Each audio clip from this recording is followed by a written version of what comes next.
New video, new tour, new wife. Sam Spade of the Midnight Devils is here to tell us all about it on this episode of Metal Mayhem ROC.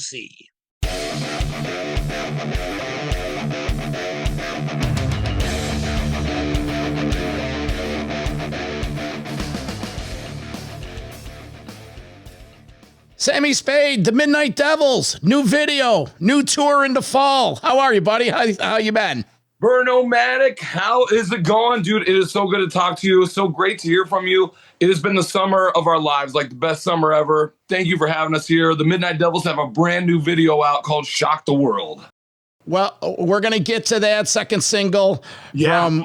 But first and foremost, congratulations on the marriage. You finally became an honest man. You put a ring on your beautiful wife's finger. Congratulations, my man. Thank you so much. Nobody ever thought they'd see the day. It was going to be the apocalypse coming, the Sphinx buried underwater, and Sam Spade getting married, and all of those things. Now it's the initiation of the end of days. Well, you know what? You struck gold because she's a great girl. Again, congratulations. Thank you so much. So 2025, you've been hard at work. The So Hard It Hurts CD came out about a year or two ago. You've been plugging away. The new video, tell us about it. How'd this come about? Yep, you're totally right. So Hard It Hurts been out for a year. And so the first single that came out was Get Laid. The Get Laid music video shot right here in Lincoln, Nebraska at the strip club. It was perfect. So for this one, we decided, we hadn't really done like an all live video, just showing like a live performance, the live party, the insanity that is. And so the Midnight Devils came out and we did Kenny Ozfest over there in Cincinnati, Ohio, sold out audience, 500, 600 people there. And we thought, like, let's just put a video camera that follows us around for the entire show. And that's going to be the video. Well, critics and myself included has always said Shock the World's one of your most energetic, best songs ever. What gives this song that explosive energy? It's because this is so weird to say. We kept it really, really simple for a rock band. We didn't add a whole bunch of stuff. We kept it relatively short, 3.5 minutes. And to be honest with you, Verno, it was like the last song that we were writing as like the end of the record came. And so Sniper had this one last riff and I was like, you know what, that riff is too cool to just leave on the cutting room table. Like, Let's do something. And we wrote out some just like scratch lyrics and it was Shock the World. And that ended up becoming the song and it ended up becoming the single. And I think that those are the best songs, the songs that take the least amount of time to write, sometimes become the best songs. Oh, of course. It's there's classic like Paranoid, Sabbath. Yeah. They wrote it on a whim. Van Halen, Jamie's Crying, wrote it in the studio. When you capture that magic, you can't duplicate it. Well, you captured the magic in the live setting. What was the vision behind going for a live vision for the video? It's because we've done in the past. This band is so cool. We're so very blessed to have like there's two sides of it. There's like the boys, the three guys, Sniper, Jimmy, me. But there's also like these characters that we've created, the Pink Bastard, we've created Roxanne. But these comic book characters, these larger than life characters that kind of tell a story and play out like this role in our thing. With Shock the World, we kind of wanted to get away from that, not necessarily touch on that, but have it be a part of it. We were still in the makeup, everything, but we just wanted it to be that live, raw, completely insane. Like this, the camera just walked into a sold out concert and the Midnight Devils were playing. And that's what we wanted to capture. During the video shoot, was there a specific moment after you shot the video where you feel that you nailed that vision? Absolutely not. So with that video, like going into it, we had been off for a few weeks. Like we'd done the UK tour, the Norway tour. We had a few weeks off and then we were going to do this. So we didn't play and we just decided, okay, we're going to shoot this video for Shock the World. And we probably only played it like 3 or 4 times. And so we went in there, they set all the cameras up and we played Shock the World second in the list. And we totally train wrecked it, botched the whole thing. Right. But because it's a video, nobody really knows. And the crowd didn't really know. And we were the only 3 guys on stage that knew that we completely devastated the song. And so, but with that, the guy just kept rolling. He kept rolling film. And so the moment I knew that we had it was when the big giant balloons came out. There's huge pink and green balloons that get pushed out over the crowd. And when those landed, I was like, this is going to be the coolest video ever.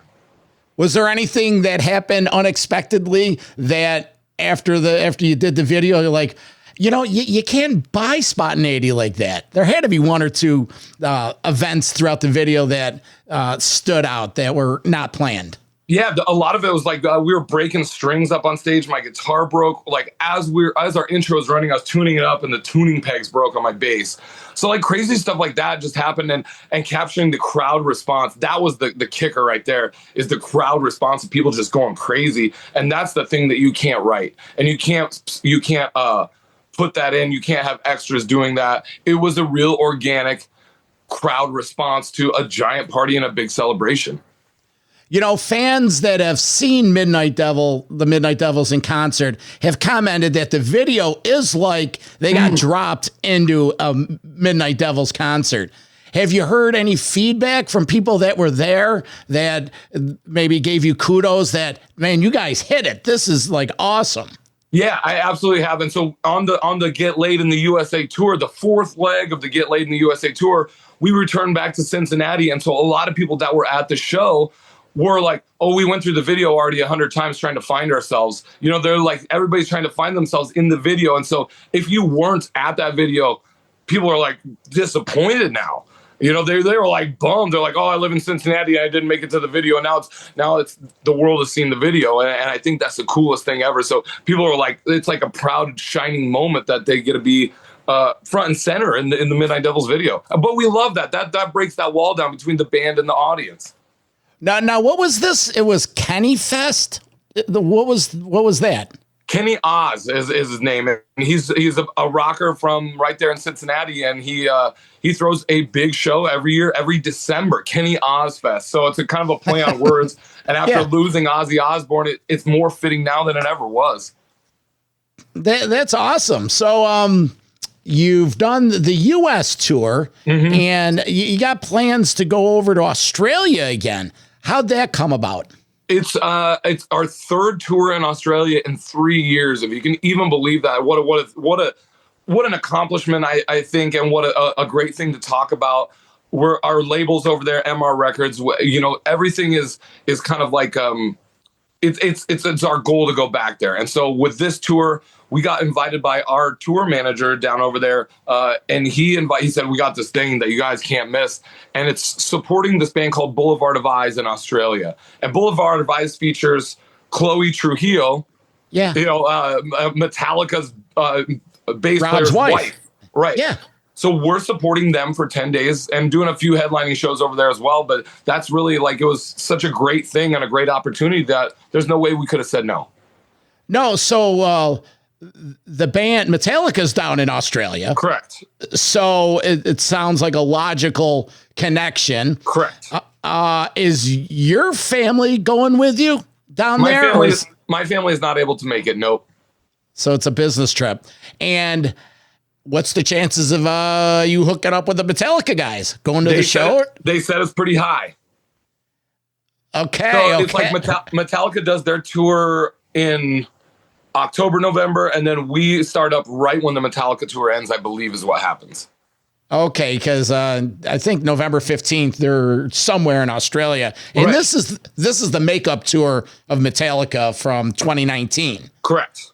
When they had to cut things short for many reasons. But right. So that's awesome. So it's you and again, the name of the band, Boulevard? Boulevard of Eyes. Boulevard of Eyes. I'm not familiar with them. I believe they're out of LA.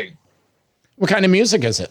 It's like a heavier metal. And I think Chloe's fronting the band, I believe. And it's pretty cool. It's very like it'll be really fun for us, I think. Who else is playing on the tour? There's another band, an Australian local called Awaken the Fate. Okay. Awaken the Hate, excuse me. Awaken the Hate. Awaken the Hate. But we played with them before when we were there, and I'll tell you this, like the Australians are partiers, and we love that about them. They're insane, and so it's going to be cool to have, like, we're all going to be on the same tour bus. We're all going to be riding around city to city, and I think it's just going to be absolute mayhem, if you can. Metal Mayhem. Metal Mayhem, if you will. We gotta get you a shirt to wear around town. That's right. How many shows are you playing? 10 shows. Okay, good. Because you go on the other side of the world. Yeah, it's a 24-hour flight, like both ways. Oh, that must be so exhausting. I know. It's one of those things where you get in the tube, up in the plane, and you're just like, all right, I'm just stuck here. There's nothing I can do, and there's no way to change it, and you just kind of accept it. So hard it hurts. A year and a half, 2 years. Let's talk new music. You guys writing, and is any new music going to be in the foreseeable future?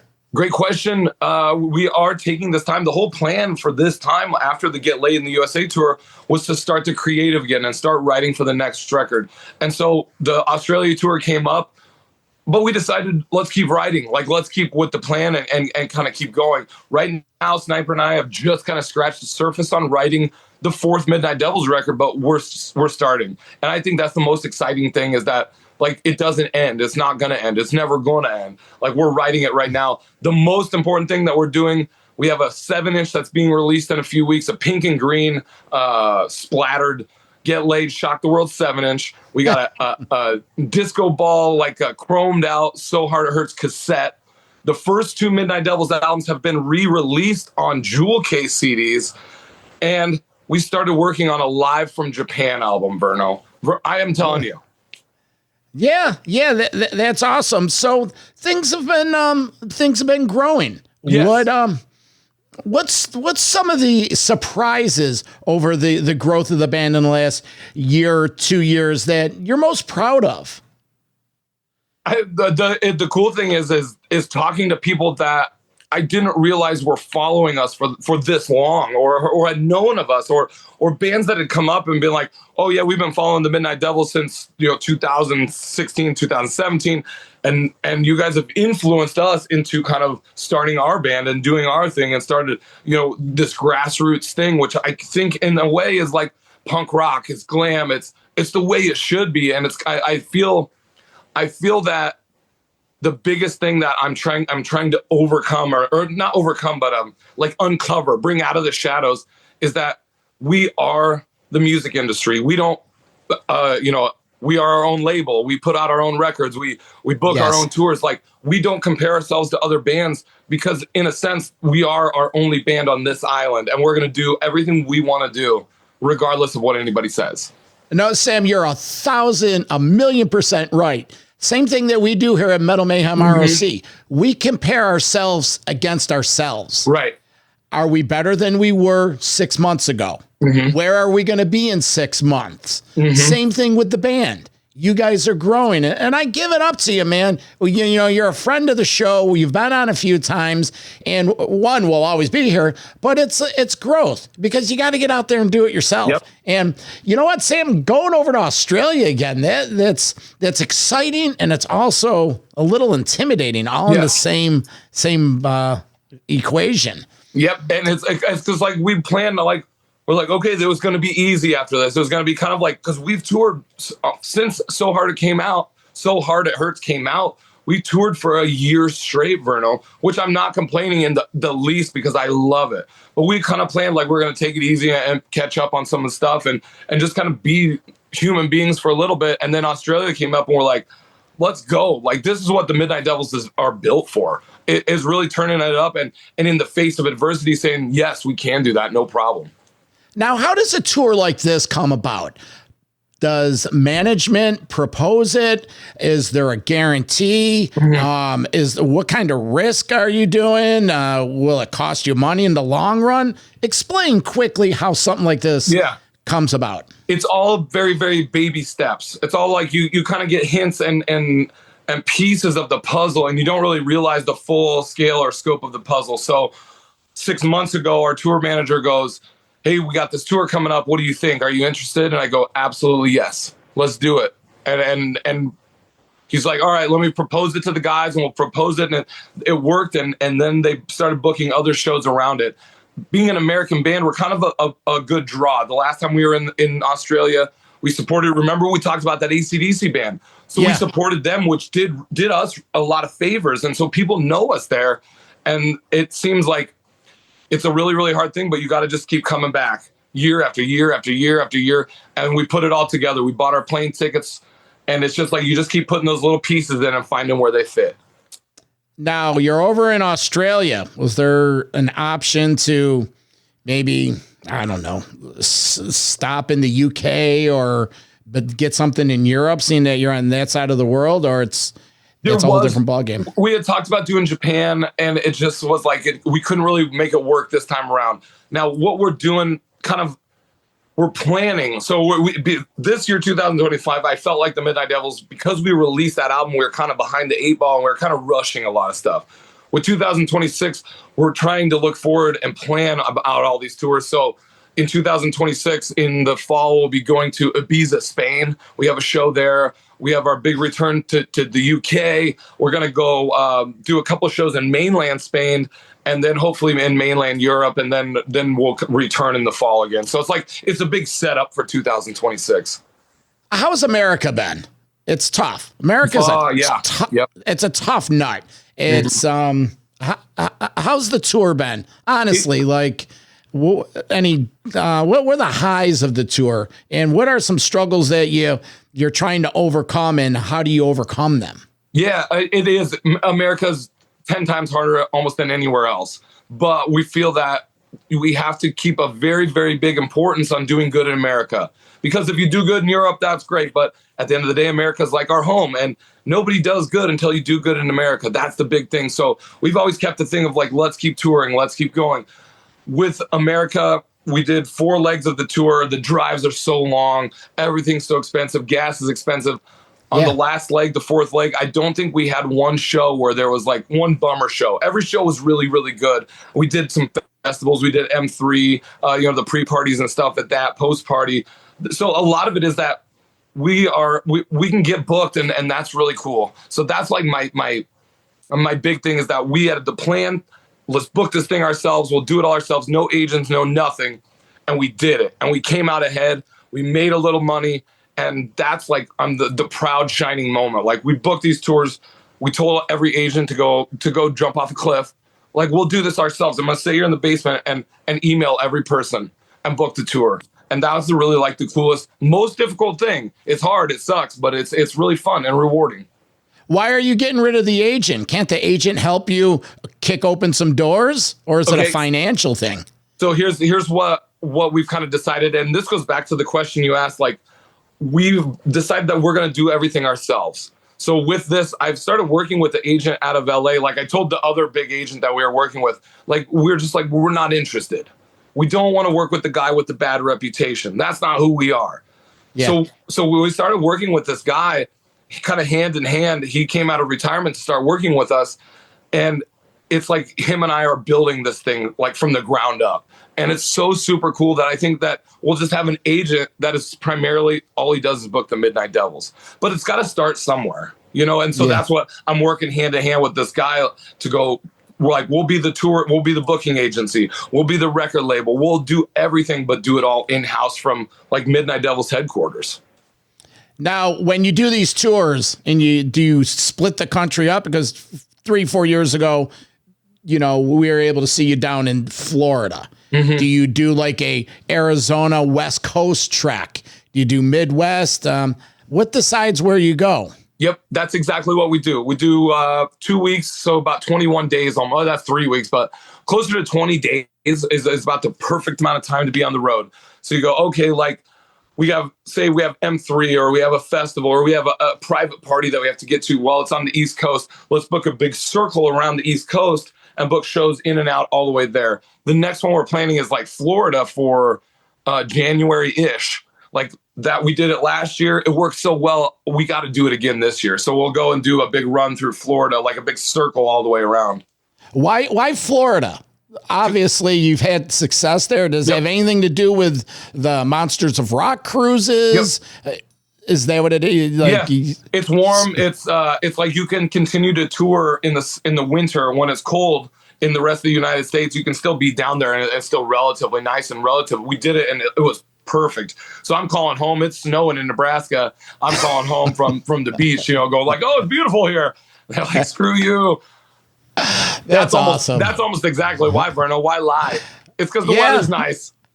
No, well, the Midnight Devils, you're a party band. You look great. You're a blonde. You're running around. There's energy, and the environment has to coincide with that. And I want to be in Key West. I want to do Monsters of Rock with so that's kind of where we're positioning ourselves right there. So it's a chess game. Is there any possibility to pay to play to get on one of those cruises, or you're not interested in that? No, we would love to. So we're working right now, working our asses off to try and get on one. It's our biggest goal right now.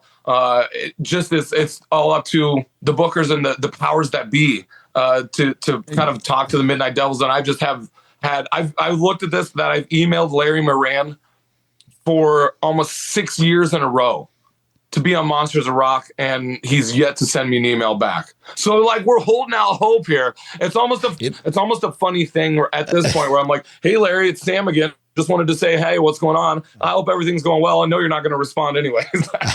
Or you say, look, I'm putting my calendar together. Let me, good news. I'm able to do it. So let's confirm it.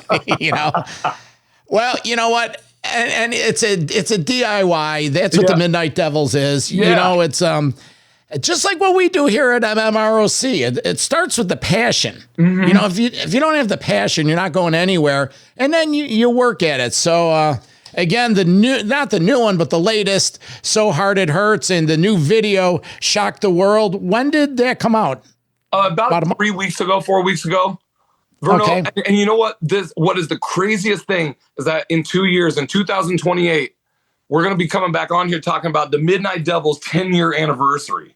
Oh shit! How weird is that? That is so weird. For a bunch of mess ups, a bunch of rejects. That's kind of a good thing. Oh no, we're not rejects. We're the special ones. But that's right. And they said it wasn't possible, but we got 10 years under our belts. All right. Well, enjoy the rest of the summer. Good luck down in Australia. We'll be viewing from afar. And again, we're always here if you need anything. Sam Spade, the Midnight Devils. Go check out Shock the World on YouTube, and just Google the Midnight Devils. They're everywhere: Instagram, Facebook, Twitter. All the socials. It's not hard. So, Sam, good luck, buddy, and thanks, Verno. say hello to it. You're welcome, man. We'll see you soon. Good talking to you. You too. Metal for life. Thank you for listening to Metal Mayhem ROC. Check out our website at metalmayhemroc.com for information on podcasts, archives, links to all our live radio shows, and all sorts of info. Please like, follow, and share with everyone, even your non-metal friends. And always remember to keep it heavy.